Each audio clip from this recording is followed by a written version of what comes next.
Hey gang, back with another video for you today. I've got Sarah here with me again. Hi, I'm Sarah. So we've got a video focusing on Ambergris today. We're talking about Ambergris fragrances. We're going to tell you a little bit about Ambergris and to tell you about a lot of different Ambergris fragrances. Are you excited for this? I am. I love ambergris. It's really interesting. Cool. So if you want to find out about Ambergris and a lot of different Ambergris fragrances, then please stay tuned.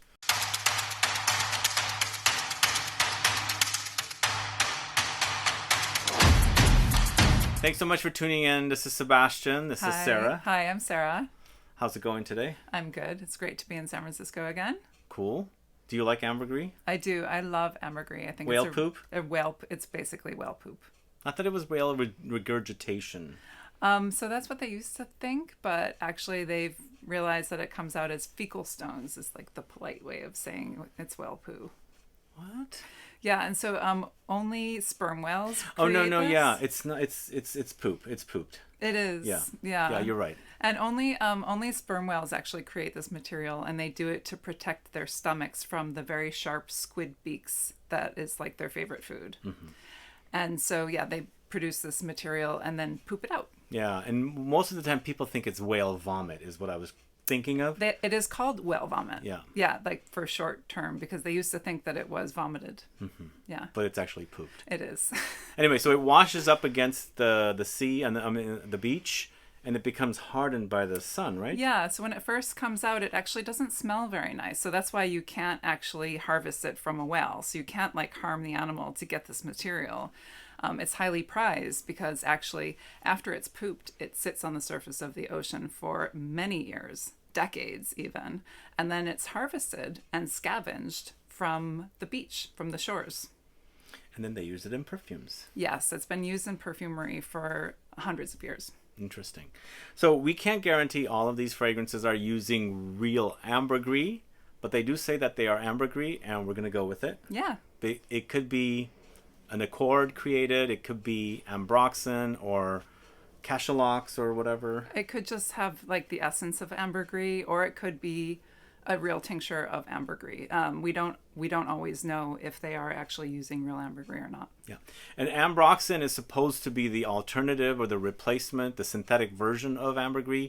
I personally don't think it smells anything like ambergris. Do you? No, I don't either. It's not a good substitute for ambergris. I think a good perfumer would probably create an ambergris accord to create the idea of ambergris. Yeah. I mean, if I enjoy ambroxan a lot. If you want to find out more about ambroxan, you can search ambroxan on my channel. I like ambroxan too. Yeah. Yeah, it's just not ambergris. Not ambergris, no. Yeah. So let's go ahead and get started. We're going to go ahead and start off with a Sarah Baker fragrance. Yay! This is ATLANTE. Yep. This one right here. So tell me about ATLANTE. So ATLANTE actually does use real ambergris. I worked with perfumer Sarah McCartney to create this fragrance, and the ambergris was harvested from the Bahamas, and the fishermen who harvested it then were able to buy a new fishing boat with the money that Sarah used, because ambergris is extremely expensive and rare. So yeah, it has notes of pink pepper and seaweed and yuzu. It's very oceanic. It's inspired by coming from the sea, inspired by like the birth of Venus. And it's salty. Very salty, and it smells like the sea. Definitely the seaweed is prominent. Mm-hmm. Seashells. Yeah, definitely. But I'm also getting that minerals touch. And Orris as well. So it has like a sort of a creamy orris-y root fragrance as well. So it's powdery. A little bit. Yeah. Yeah. Cool. So that is Sarah Baker's ATLANTE. It's like a real beach smell, I'd say. It is, definitely. Next, going to the house of ACQUA de Parma, this is AMBRA. So according to ACQUA de Parma, this is real ambergris, but we don't really know for sure. What do you think? It's hard to, I mean, if they're claiming that it's real ambergris, if they're saying somewhere in their language that they're using real ambergris, or if it's listed as gray ambergris tincture or real ambergris, then it probably is. I mean, you know, there's no reason to lie. This is ambergris with musk and marine notes. It's really nice. I actually really like it's this. It's quite marine-esque. It's light. I wouldn't say it's not that real beach smell, but No. it definitely has the idea of marine in it. To me, Acqua di Parma's Ambra smells like a cross between amber with resins and balsams, and also the Ambergris. So it doesn't really smell too warm and balsamic like Ambre Perso does, but it also smells like salty and sea at the same time. Mm-hmm.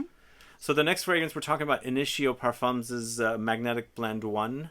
It is a layering fragrance, or you can wear it on its own, but this is pretty animalic for an Ambergris. It has ambergris and amber as a note, and I can't find a place where to spray from.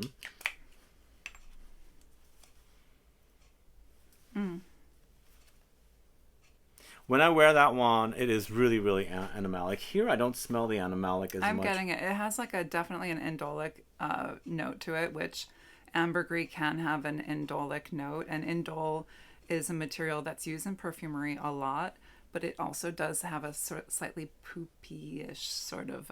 Yeah, to me, indoles smell poopy. It smells like mothballs too. Oh. And camphor. Indole is like just this really strong... You have to use it at the most minute dilution, but it is used in a lot of perfumes. Interesting. Okay, that is Magnetic Blend 7. I'm sorry, Magnetic Blend 1 from Initio. They also have a Magnetic Blend 7, which is a musk. But the next fragrance we're talking about is Francesca Bianchi's Sex and the Sea. This one right here. This is probably my second favorite fragrance from Francesca Bianchi. I really like the warmth and the fruits and the amber and the ambergris in this. It's really good. Is there beeswax listed in this one? Because It's it has very like... honeyed. But I think we're getting the honey from the mimosa. Usually when I smell mimosa, I get a honeyed undertone. But I think she's amped it up so much, or maybe she is using beeswax. It's waxy, right? It is waxy. Yeah. I really like Sex and the Sea a lot. It's so beautiful. Do you smell the ambergris, though? It's sweet enough that it's not animalic. I mean, it's hard to say. Sometimes ambergris is also used in perfumery as a booster, because that's another thing. And the reason why it's used in perfumery so much is that it actually makes a perfume last a little bit longer, or it accentuates certain fragrant notes. Cool. The next fragrance we're talking about is from the house of Kerosene. It's Walk the Sea, this one right here. This is quite a dark and smoky ambergris, also floral at the same time. It develops into a floral touch. What do you think? It's light, is what I'm thinking at first. There's sea salt, white flowers, cedar, ambergris, and musk. I like it. I really like this one. It used to be more challenging for me, but I think I've opened up to it. Yeah. I don't think it's challenging. I feel like it's kind of a light sea, definitely slightly salty, it definitely has this sense of ambergris. Whether it's real ambergris or not, I don't know, but it does definitely give you that vibe. Yeah, Walk the Sea from Kerosene. And then we're going with Guerlain's Encens Mythique. Well, I shouldn't... this one right here. So, according to Guerlain, there's real ambergris here. Okay. Ambergris with incense. It has got a funk there, for sure. It's frankincense, rose, ambergris, woods, patchouli, pink pepper, saffron, and vetiver. What do you think? I think it's gorgeous. You like this one? Yeah, I really do. It's so nice. I like the spiciness of it. Yeah, it's so beautiful. Do you get the smoke? And the rose? Yeah. The rose, I mean, you have to say rose in order for me to really get it. I wouldn't have said rose. It's not a particularly rosy fragrance. It's interesting. I'm very sensitive to it, and it was like rose and incense really? and ambergris right away. No, I'm getting the incense and the patchouli and the spiciness. I guess it's the pink pepper, isn't it?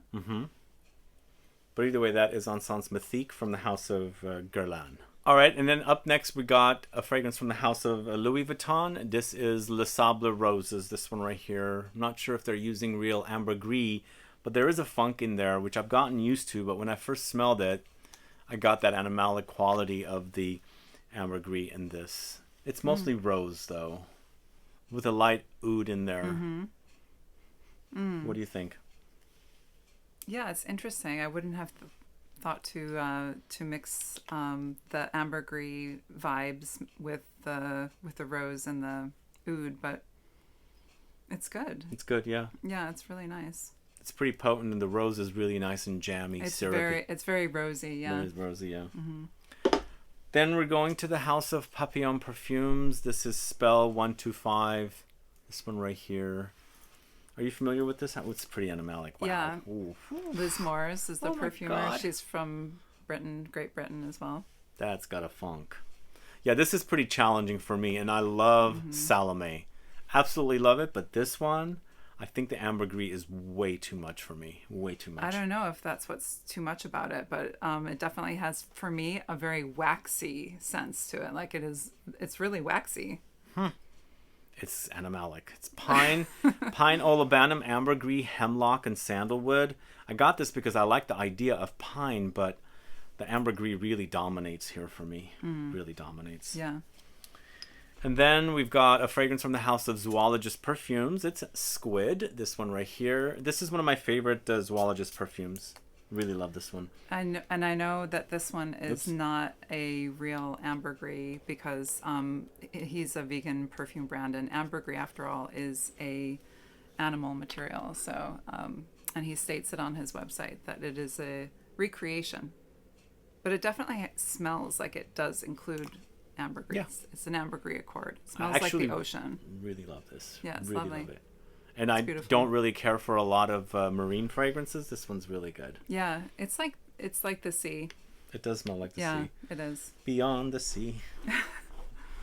And also, there's an inky note. Totally, yeah. Squid ink. I like that one a lot. And then moving on to the House of Stefan Humbert Lucas. This is Col de Bahrain. This one right here. Hey, you can see us. Do you know this brand? I do, yeah. Yes, it's actually I only just discovered this brand recently, but yeah, is he an artist? I don't know much about him. I have met him, Okay. but I think he's just a perfumer. Oh, okay. Yeah, this is really nice ambergris. You can't really tell the animalic parts about it, but it has iris, it has resins, sweet notes, violets, sandalwood, Peru balsam, and musk. But really gorgeous, really intense Middle Eastern style. Can't really tell that it's animalic. Yeah, it's quite sweet actually. Of all the ones that we've been smelling, this one has a certain sweetness to it. Yeah, and I think what they're doing here is creating an amber fragrance with ambergris and also the resins. Plus they're adding the sweet notes, balsamic notes. I'd say it's an amber fragrance as opposed to an ambergris feeling fragrance. Yeah, it doesn't have that sort of animalic, oceanic, marine fragrant note that a lot of the ambergris fragrances do have. Great. Yeah, exactly. It's amber. But do they have to have the ocean?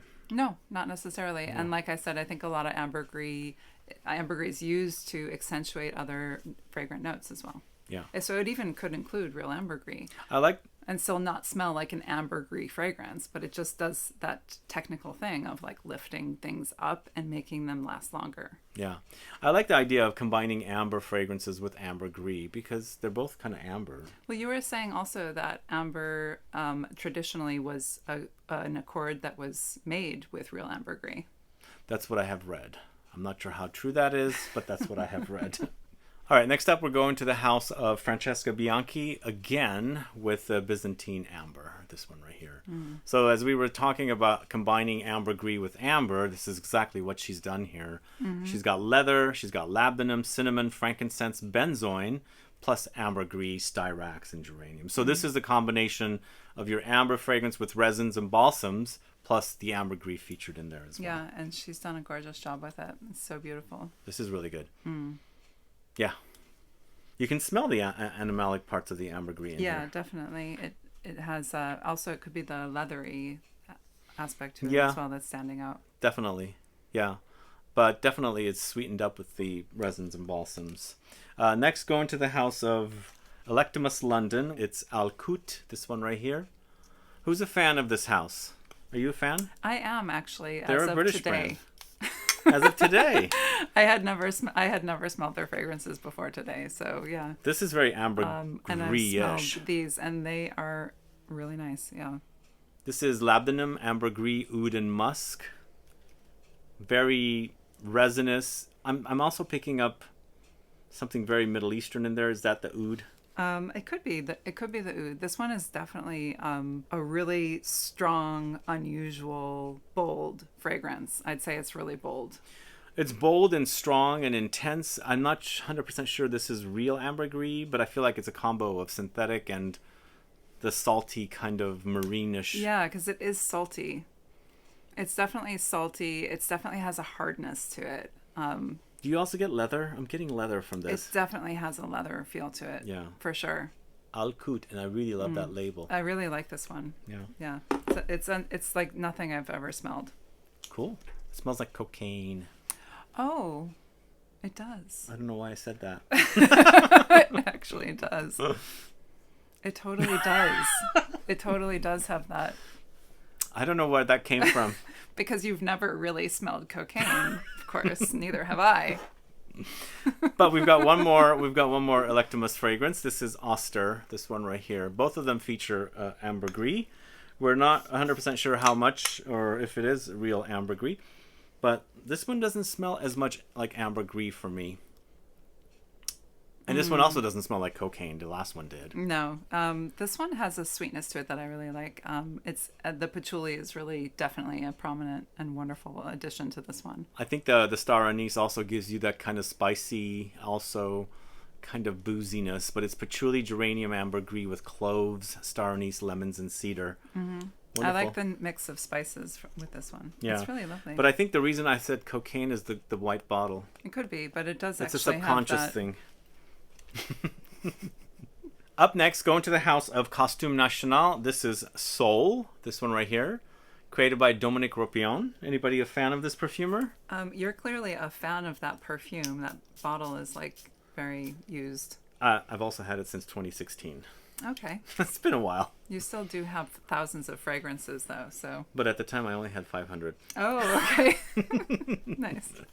Soul is a wonderful fragrance from Costume National featuring ambergris, vanilla, oud, cardamom, patchouli, leather, pink pepper, geranium, and bergamot. I really like it. It's super potent. It's so strong and beautiful. Yeah, absolutely. So this is, once again, it's an ambergris amber fragrance with the oud in there. Really potent, really masculine, very butch. It's vanilla, but it doesn't act like a syrupy vanilla. It's not very sweet. No. It's more salty, and I guess that's where the ambergris is kind of coming through. Yeah, this is great. This is one of Dominique Ropion's greatest creations, I think. Yeah, the leather is really standing out. It's beautiful. Yeah. The next one we're talking about is from the house of Musk Milano. This is White Whale. Hey, we're talking about whales here. Yeah, I was reading about this fragrance, and the perfumer who created it wanted to really research ambergris, real ambergris tincture, and then they created an accord out of that ambergris tincture. So, yeah. Wow. So this is kind of fruity, candy-like, because it's got the osmanthus, which is the flower that creates a stone fruit-like fruitiness. The violet flower gives you a bit of candy-like vibe. And then you've got the salt, and then you've got the ambergris, you've got the orris. It's a beautiful, beautiful fragrance, I think. Yeah, I really like it. I think it's really interesting, and the story behind it is really interesting as well. It's about the hunters looking for the whale. It's like Moby Dick type vibes. Okay, yeah. Cool. Good to know the story. I didn't know that, so thanks for being here. Thanks for having me here to tell you that story. The next one's going to the house of Raja Parfums. This is Amber Oud. And again, they're focusing on, or he's focusing on ambergris here to create the amber. And it's also very rosy. I think it's rosy, if I remember. Okay. Yeah. Rose is in the notes, listed in the notes. So is it rosy to you? Yeah. This one also smells like cocaine with rose. I think it's ambergris that smells like cocaine. You think so? Maybe. There is a fragrance called cocaine. Yeah. Do you have it? Do I have? I Yeah, don't think I've I ever have it, smelled but it doesn't smell like cocaine. It smells Okay. more like white flowers. Okay. Yeah. Yeah. But no, this is good. Yeah, We're very it's Middle good. Eastern-esque. Yeah. It's the rose that is maybe making it, Middle Eastern-esque. I guess so, yeah. All right, next fragrance, going to the House of Tower Perfumes. It's Orange Star.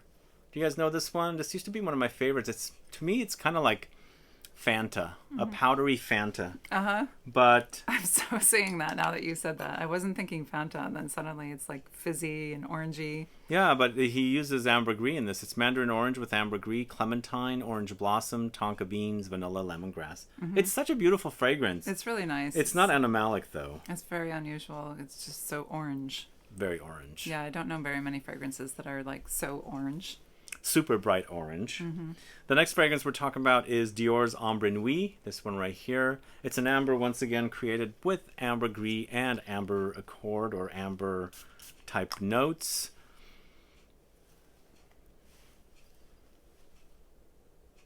I like this one a lot. It's subtle. I like the grapefruit. It's lifts it up a little bit.